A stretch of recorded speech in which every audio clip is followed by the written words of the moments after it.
নির্বাচন যত এগিয়ে আসছে মালতীপুর বিধানসভা কেন্দ্রে ততই বাড়ছে রাজনৈতিক পারদ। তৃণমূল কংগ্রেস প্রার্থী আব্দুর রহিম বক্সির সমর্থনে এলাকা জুড়ে চলছে ঝোড়ো প্রচার। বিশেষ করে বিশাল বাইক র্যালি এবং প্রার্থীর ব্যক্তিগত জনসংযোগ সাধারণ মানুষের নজর কেড়েছে। মালতীপুরের এক প্রান্ত থেকে অন্য প্রান্তে দলীয় কর্মীদের নিয়ে আয়োজিত বাইক র্যালিগুলোতে সাধারণ মানুষের উপচে পড়া ভিড় লক্ষ্য করা যাচ্ছে। প্রতিটি গ্রাম ও মোড়ে প্রার্থীকে ঘিরে স্থানীয় মানুষের স্বতঃস্ফূর্ত উচ্ছ্বাস দেখা গেছে।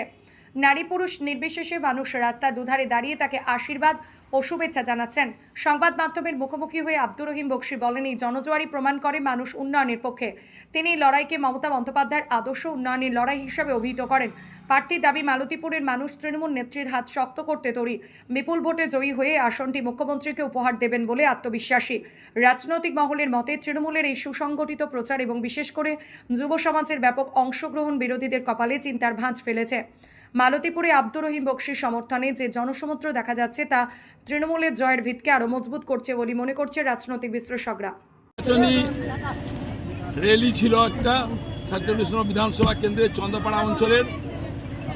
আজকে আমি প্রার্থী হিসাবে তৃণমূল কংগ্রেসের অভিভূত মমতা ব্যানার্জি কতটা মানুষ ভালোবাসেন ভাবে স্বাগত জানাচ্ছেন এবং মমতা ব্যানার্জিকে ধন্যবাদ জানাচ্ছেন।